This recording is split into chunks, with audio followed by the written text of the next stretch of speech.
Hi, welcome back to Storytime for Grown-Ups. Today we will be continuing with Bram Stoker's Dracula.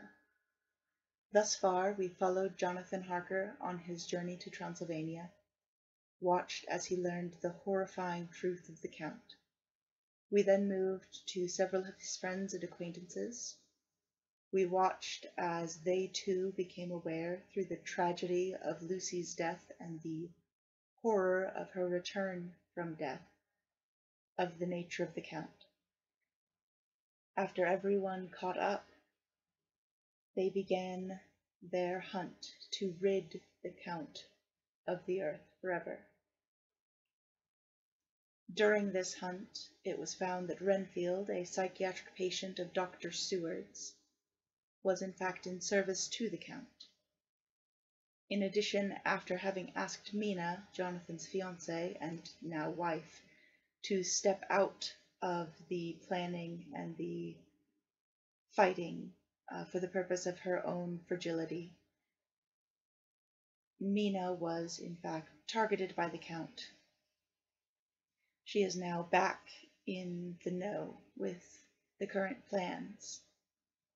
They have found several of the plots of earth that Dracula brought with him from his homeland, his safe havens to last the daytime, and they have reconsecrated many of them with holy wafers. And that is where we will begin. Chapter 23. Dr. Seward's Diary. 3rd October.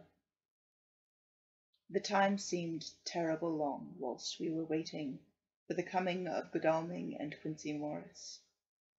The professor tried to keep our minds active by using them all the time. I could see his beneficent purpose by the side glances which he threw from time to time at Harker. The poor fellow is overwhelmed in a misery that is appalling to see. Last night he was a frank, happy-looking man, with strong, useful face, full of energy, and with dark brown hair. Today he is a drawn, haggard old man, whose white hair matches well with the hollow, burning eyes and grief-written lines of his face. His energy is still intact. In fact, he is like a living flame. This may yet be his salvation, for, if all go well, it will tide him over the despairing period. He will then, in a kind of way, wake again to the realities of life. Poor fellow, I thought my own trouble was bad enough, but his— The professor knows this well enough, and is doing his best to keep his mind active. What he has been saying was, under the circumstances, of absorbing interest. So well as I can remember, here it is. I have studied, over and over again since they came into my hands, all the papers relating to this monster, and the more I have studied, the greater seems the necessity to utterly stamp him out. All through, there are signs of his advance, not only of his power, but of his knowledge of it. As I learned from the researches of my friend Arminius of Budapest, he was in life a most wonderful man, soldier, statesman, and alchemist, which latter was the highest development of the science knowledge of his time. He had a mighty brain, a learning beyond compare, and a heart that knew no fear and no remorse. He dared even to attend the Sholomats, and there was no branch of knowledge of his time that he did not essay. Well, in him the brain powers survived the physical death, though it would seem that memory was not all complete. In some faculties of mind he has been, and is, only a child, but he is growing, and some things that were childish at first are now of man's stature. He is experimenting, and doing it well, and if it had not been that we had crossed his path, he would yet be, he may be yet if we fail, the father or furtherer of a new order of beings whose road must lead through death, not life. Harker groaned and said, "And this is all arrayed against my darling. But how is he experimenting? The knowledge may help us to defeat him." "He has all along, since his coming, been trying his power, slowly but surely. That big child brain of his is working. Well, for us it is as yet a child brain, for had he dared at the first to attempt certain things, he would long ago have been beyond our power. However, he means to succeed, and a man who has centuries before him can afford to wait and go slow. Festina lente may well be his model." "I fail to understand," said Harker wearily. "Oh, do be more plain to me. Perhaps grief and trouble are dulling my brain." The professor laid his hand tenderly on his shoulder as he spoke. "Ah, my child, I will be plain. Do you not see how of late this monster has been creeping into knowledge experimentally? How he has been making use of the zoophagous patient to effect his entry into friend John's home? For your vampire, though in all afterwards he can come when and how he will, must at the first make entry only when asked thereto by an inmate. But these are not his most important experiments. Do we not see how at first all these so great boxes were moved by others? He knew not then, but that must be so. But all the time that so great child brain of his was growing. And he began to consider whether he might not himself move the box. And so he began to help. And when he found that this be all right, he tried to move them all alone. And so he progressed, and he scattered these graves of him, and none but he know where they are hidden. He may have intent to bury them deep in the ground, so that he only use them in the night, or at such time as he can change his form. They do him equal well, and none may know these are his hiding place. But, my child, do not despair. This knowledge come to him just too late. Already all of his lairs but one he sterilized as for him. And before the sunset this shall be so. Then he have no place where he can move and hide.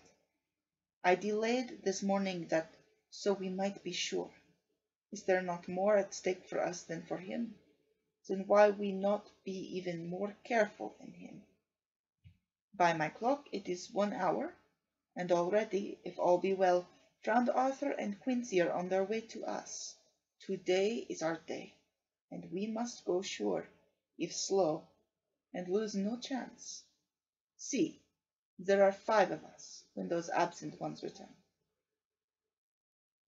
Whilst he was speaking, we were startled by a knock at the hall door, the double postman's knock of the telegraph boy.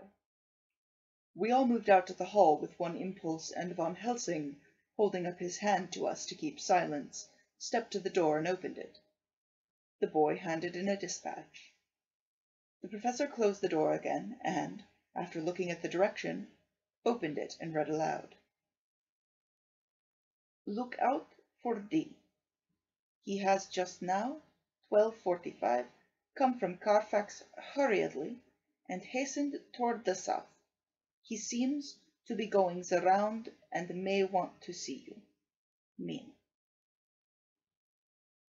There was a pause, broken by Jonathan Harker's voice. "Now, God be thanked, we shall meet soon." Von Helsing turned to him quickly and said, "God will act in his own way and time.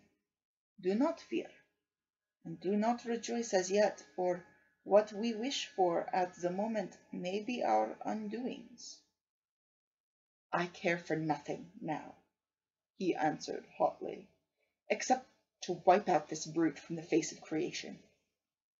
I would sell my soul to do it. Hush, hush, my child, said Van Helsing.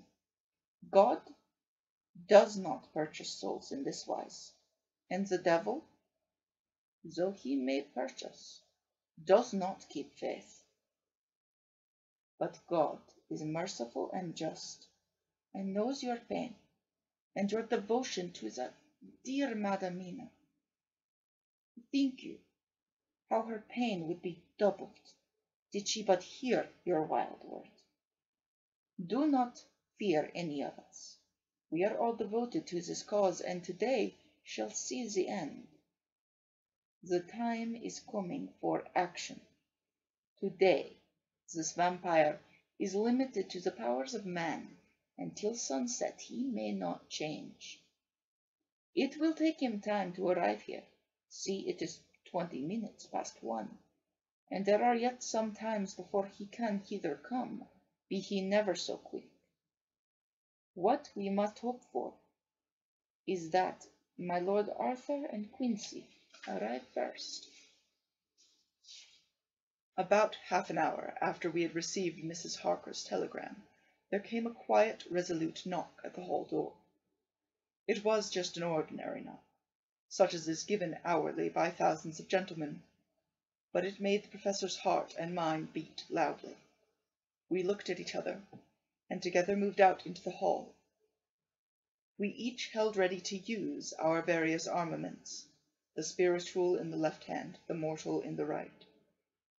Van Helsing pulled back the latch, and, holding the door half open, stood back, having both hands ready for action. The gladness of our hearts must have shone upon our faces when on the step, close to the door, we saw Lord Godalming and Quincy Morris. They came quickly in and closed the door behind them, the former saying, as they moved along the hall, "It is all right. We found both places, 6 boxes in each, and we destroyed them all." "Destroyed?" asked the professor. "For him." We were silent for a moment, and then Quincy said, "There's nothing to do but wait here. If, however, he doesn't turn up by 5 o'clock, we must start off, for it won't do to leave Mrs. Harker alone after sunset." "He will be here before long now," said Van Helsing, who had been consulting his pocket-book. "Nota bene. In Madame's telegram, he went south from Carfax. That means he went to cross the river, and he could only do so at slack of tide, which should be something before 1 o'clock. That he went south has a meaning for us. He is as yet only suspicious, and he went from Carfax first to the place where he would suspect interference least. You must have been at Bermondsey only a short time before him. That he is not here already shows that he went to Mile End next. This took him some time, for he would then have to be carried over the river in some way. Believe me, my friends, we shall not have long to wait now. We should have ready some plan of attack, so that we may throw away no chance." "Hush! There is no time now. Have all your arms. Be ready." He held up a warning hand as he spoke, for we all could hear a key softly inserted in the lock of the hall door. I could not but admire, even at such a moment, the way in which a dominant spirit asserted itself. In all our hunting parties and adventures in different parts of the world, Quincy Morris had always been the one to arrange the plan of action, and Arthur and I had been accustomed to obey him implicitly. Now the old habit seemed to be renewed instinctively. With a swift glance around the room, he at once laid out our plan of attack, and, without speaking a word, with a gesture, placed us each in position. Van Helsing, Harker, and I were just behind the door, so that when it was opened the professor could guard it whilst we two stepped between the incomer and the door. Godalming behind and Quincy in front stood just out of sight. ready to move in front of the window. We waited in a suspense that made the seconds pass with nightmare slowness. The slow, careful steps came along the hall. The Count was evidently prepared for some surprise. At least he feared it. Suddenly, with a single bound, he leapt into the room, winning a way past us before any of us could raise a hand to stay him. There was something so panther-like in the movement, something so unhuman, that it seemed to sober us all from the shock of his coming. The first to act was Harker, who, with a quick movement, threw himself before the door leading into the room in front of the house.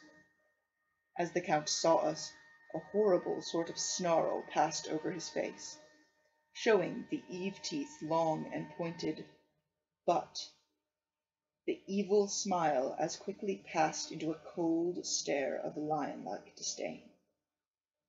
His expression again changed as, with a single impulse, we all advanced upon him.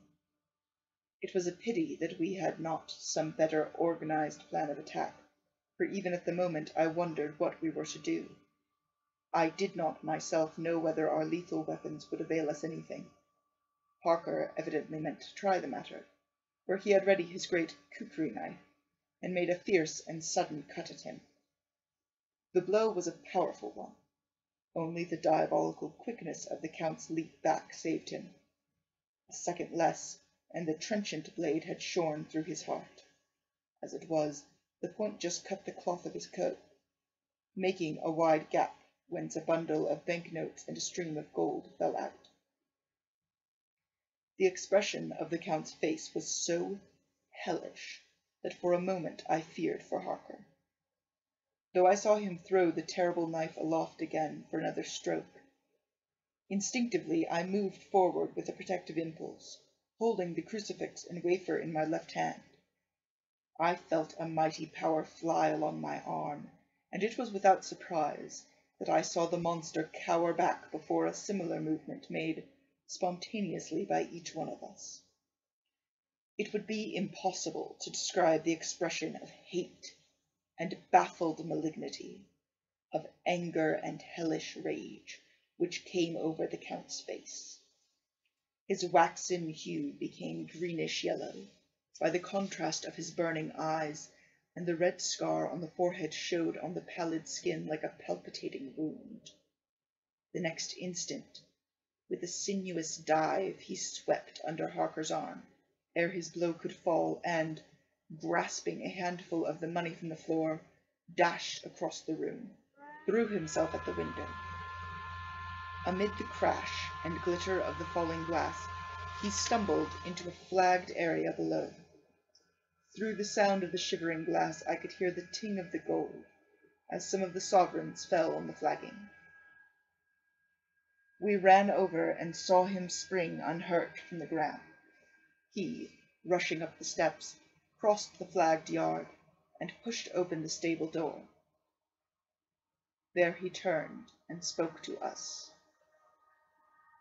"You think to baffle me, you, with your pale faces all in a row like sheep in a butcher's. You shall be sorry yet, each one of you. You think you have left me without a place to rest, but I have more. My revenge is just begun. I spread it over centuries. The time is on my side.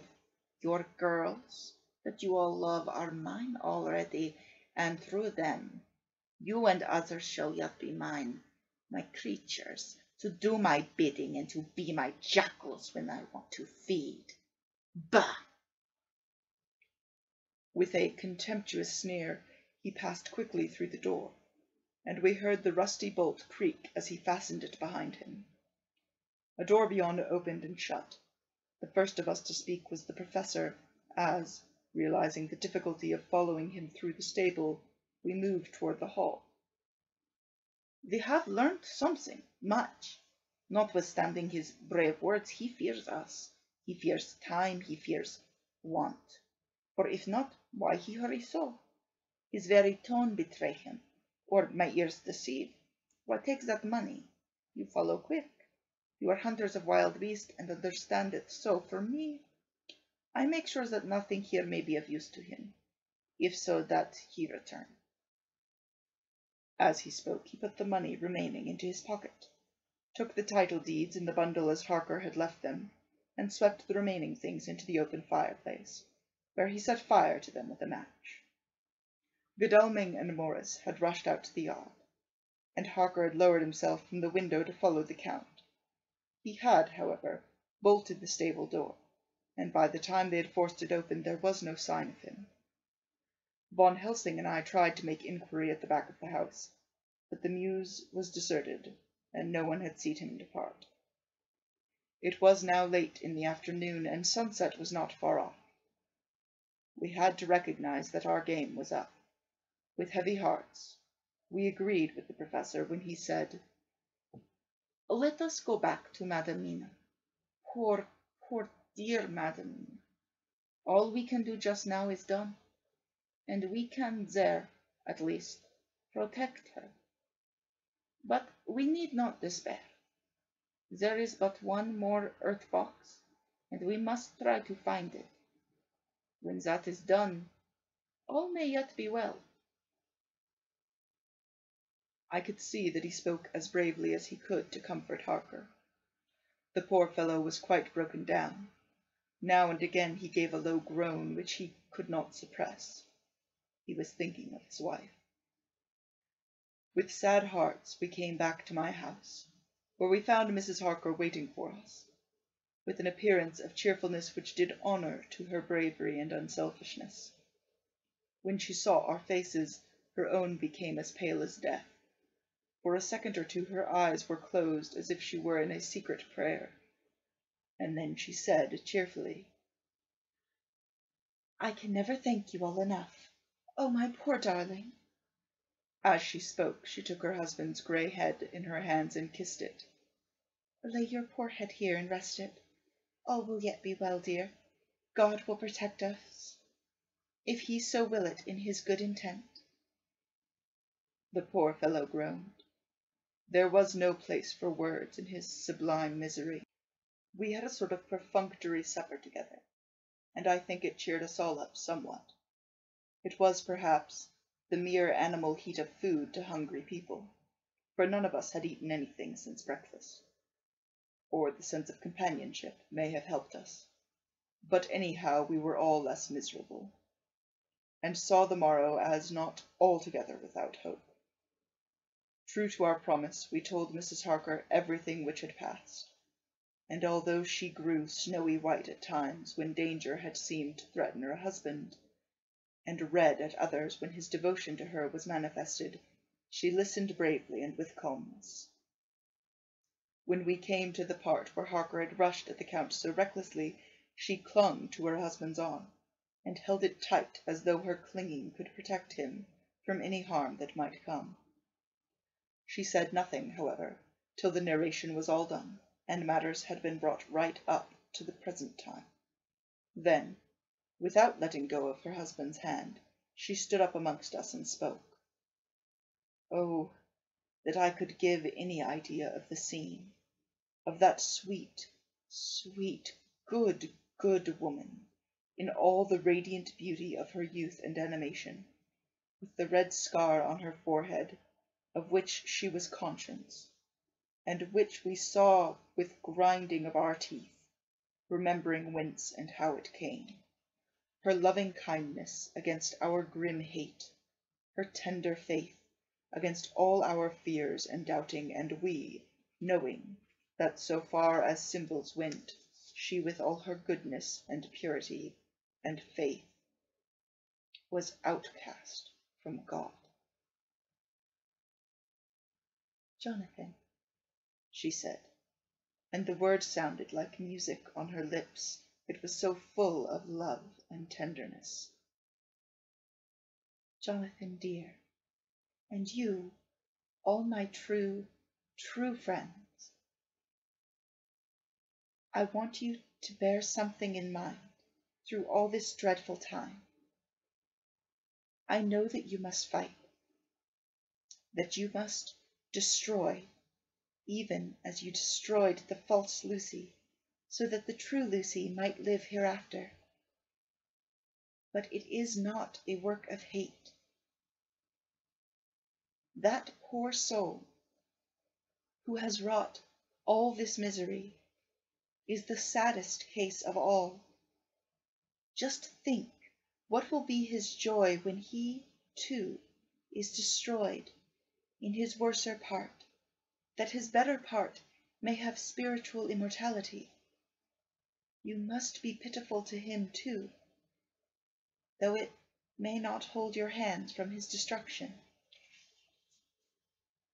As she spoke, I could see her husband's face darken and draw together, as though the passion in him were shrivelling his being to its core. Instinctively, the clasp on his wife's hand grew closer, till his knuckles looked white. She did not flinch from the pain which I knew she must have suffered, but looked at him with eyes that were more appealing than ever. As she stopped speaking, he leaped to his feet, almost tearing his hand from hers as he spoke. May God give him into my hand for just long enough to destroy that earthly life of him which we are aiming at. If beyond it I could send his soul for ever and ever to burning hell, I would do it. Oh, hush. Oh, hush, in the name of the good God, don't say such things, Jonathan, my husband, or you will crush me with fear and horror. Just think, my dear.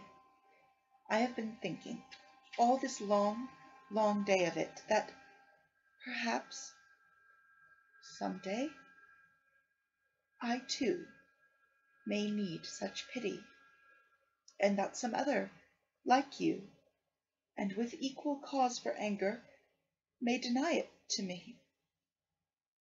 Oh, my husband, indeed, I would have spared you such a thought had there been another way, but I pray that God may not have treasured your wild words, except as the heartbroken wail of a very loving and sorely stricken man. O God, let these poor white hairs go in evidence of what he has suffered, who all his life has done no wrong, and on whom so many sorrows have come. We men were all in tears now. There was no resisting them, and we wept openly. She wept, too, to see that her sweeter counsels had prevailed. Her husband flung himself on his knees beside her, and putting his arms round her, hid his face in the folds of her dress. Von Helsing beckoned to us, and we stole out of the room, leaving the two loving hearts alone with their God. Before they retired, the professor fixed up the room against any coming of the vampire, and assured Mrs. Harker that she might rest in peace.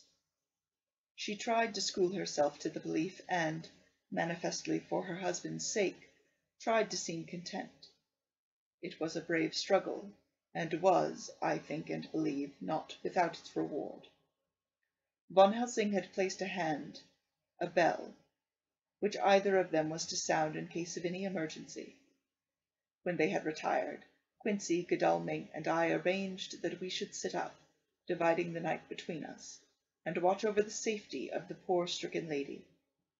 The first watch falls to Quincy, so the rest of us shall be off to bed as soon as we can. Godalming has already turned in, for his is the second watch. Now that my work is done, I too shall go to bed. Jonathan Harker's Journal, 3rd to 4th October, close to midnight. I thought yesterday would never end. There was over a yearning for sleep, in some sort of blind belief that to wake would be to find things changed, and that any change must now be for the better. Before we parted, we discussed what our next step was to be, but we could arrive at no result. All we knew was that one earth box remained, and that the Count alone knew where it was. If he chooses to lie hidden, He may baffle us for years, and in the meantime... The thought is too horrible. I dare not think of it even now. This I know, that if ever there was a woman who was all perfection, that one is my poor, wronged darling. I love her 1,000 times more for her sweet pity of last night, a pity that made my own hate of the monster seem despicable. Surely God will not permit the world to be the poorer by the loss of such a creature. This is hope to me. We are all drifting reefwards now, and faith is our only anchor. Thank God Mina is sleeping, and sleeping without dreams. I fear what her dreams might be like, with such terrible memories to ground them in. She has not been so calm within my seeing since the sunset. Then, for a while, there came over her face a repose which was like spring after the blasts of March. I thought at the time that it was the softness of the red sunset on her face, but somehow now I think it has a deeper meaning. I am not sleepy myself, though I am weary to death. However, I must try to sleep, for there is tomorrow to think of, and there is no rest for me until later. I must have fallen asleep, for I was awakened by Mina, who was sitting up in bed, with a startled look on her face. I could see easily, for we did not leave the room in darkness. She had placed a warning hand over my mouth, and now she whispered in my ear, "Hush, there is someone in the corridor." I got up softly, and crossing the room gently opened the door. Just outside on the mattress lay Mr. Morris, wide awake. He raised a warning hand for silence as he whispered to me, "Hush, go back to bed. It's all right. One of us will be here all night. We don't mean to take any chances." His look and gesture forbade discussion, so I came back and told Mina. She sighed, and positively a shadow of a smile stole over her poor, pale face, as she put her arms round me and said softly, "Oh, thank God for good, brave men." With a sigh, she sank back again to sleep. I write this now, as I am not sleepy, though I must try again. 4th October, morning. Once again during the night I was wakened by Mina. This time we had all had a good sleep, for the grey of the coming dawn was making the windows into a sharp oblongs, and the gas flame was like a speck rather than a disk of light. She said to me hurriedly, "Go, call the professor. I want to see him at once." "Why?" I asked. "I have an idea. I suppose it must have come in the night, matured without my knowing it. He must hypnotize me before the dawn, and then I shall be able to speak. Go quick, dearest. The time is getting close." I went to the door. Dr. Seward was resting on the mattress, and seeing me, he sprang to his feet. "Is anything wrong?" he asked in alarm. "No," I replied, "but Mina wants to see Dr. Van Helsing at once." "I will go," he said, and hurried into the professor's room. In 2 or 3 minutes Van Helsing was in the room, in his dressing-gown, and Mr. Morris and Lord Godalming were with Dr. Seward at the door asking questions. When the professor saw Mina, a smile, a positive smile, ousted the anxiety of his face. He rubbed his hands as he said, "Oh, my dear Madam Mina, this is indeed a change. See, friend Jonathan, we have our dear Madam Mina, as of old, back to us today." Then turning to her, he said cheerfully, "And what am I to do for you? For at this hour you do not want me for nothings." "I want you to hypnotize me," she said. "Do it before the dawn, for I feel that then I can speak, and speak freely. Be quick, for the time is short." Without a word, he motioned her to sit up in the bed. Looking fixedly at her, he commenced to make passes in front of her, from over the top of her head downward, with each hand in turn. Mina gazed at him fixedly for a few minutes, during which my own heart beat like a trip hammer, for I felt that some crisis was at hand. Gradually her eyes closed, and she sat, stock still. Only by the gentle heaving of her bosom could one know that she was alive. The professor made a few more passes and then stopped, and I could see that his forehead was covered with great beads of perspiration. Mina opened her eyes, but she did not seem the same woman. There was a far-away look in her eyes, and her voice had a sad dreaminess, which was new to me. Raising his hand to impose silence, the professor motioned to me to bring the others in. They came on tiptoe, closing the door behind them, and stood at the foot of the bed looking on. Mina appeared not to see them. The stillness was broken by Van Helsing's voice, speaking on a low, level tone which would not break the current of her thoughts. "Where are you?" The answer came in a neutral way. "I do not know. Sleep has no place to call its own." For several minutes there was silence. Mina sat rigid, and the professor stood staring at her fixedly. The rest of us hardly dared to breathe. The moon was growing lighter. Without taking his eyes from Mina's face, Dr. Van Helsing motioned me to pull up the blind. I did so, and the day seemed just upon us. A red streak shot up, and a rosy light seemed to diffuse itself through the room. On the instant the professor spoke again. "Where are you now?" The answer came dreamily, but with intention. It were as though she were interpreting something. I have heard her use the same tone reading her shorthand notes. "I do not know. It is all strange to me." "What do you see?" "I can see nothing. It is all dark." "What do you hear?" I could detect the strain in the professor's patient voice. "The lapping of water. It is gurgling by, and little waves leap. I can hear them on the outside." "Then you are on a ship?" We all looked at each other, trying to glean something each from the other. We were afraid to think. The answer came quick. "Oh, yes." "What else do you hear?" "The sound of men stamping overhead as they run about. There is the creaking of a chain, and the loud tinkle as the check of the capstan falls into the ratchet." "What are you doing?" "I'm still. Oh, so still. It is like death." The voice faded away into a deep breath as of one sleeping, and the open eyes closed again. By this time the sun had risen, and we were all in the full light of day. Dr. Van Helsing placed his hands on Mina's shoulders and laid her head down softly on her pillow. She lay like a sleeping child for a few moments, and then, with a long sigh, awoke and stared in wonder to see all around her. "Have I been talking in my sleep?" was all she said.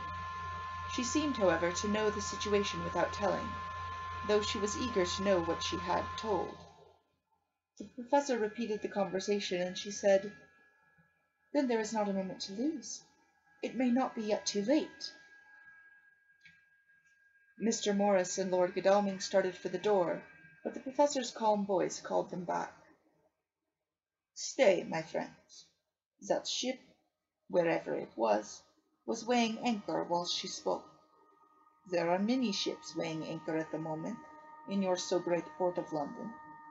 Which of them is it that you see? God be thanked that we have once again a clue, though whither it may lead us we know not.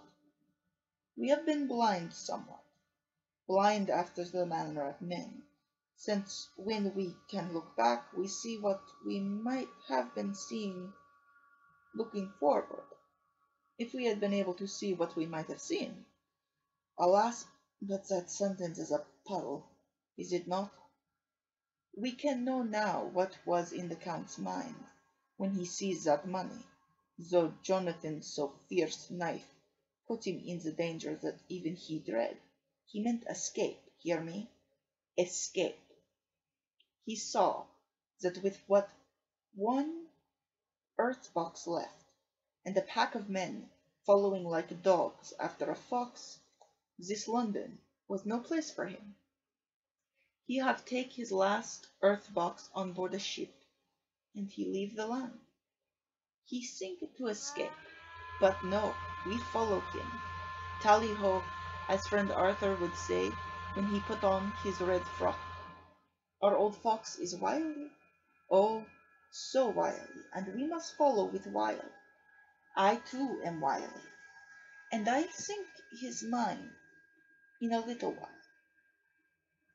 In meantime, we may rest, and in peace, for there are waters between us which he do not want to pass, and which he could not if he would, unless the ship were to touch the land, and then only at full or slack tide. See, and the sun is just rose, and all day to sunset is to us.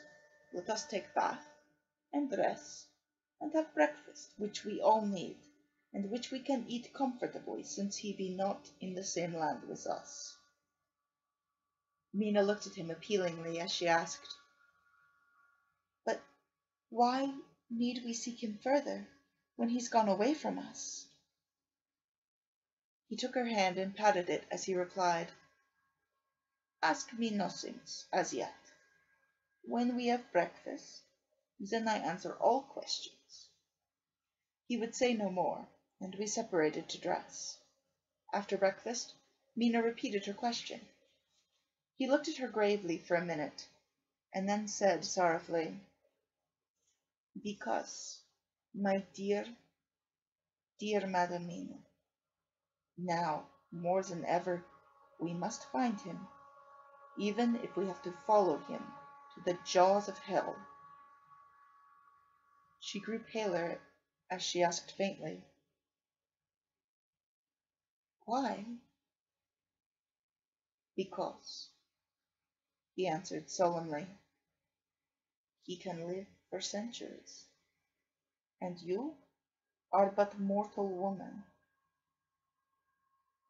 Time is now to be dreaded, since once he put that mark upon your throat." I was just in time to catch her as she fell forward in a faint.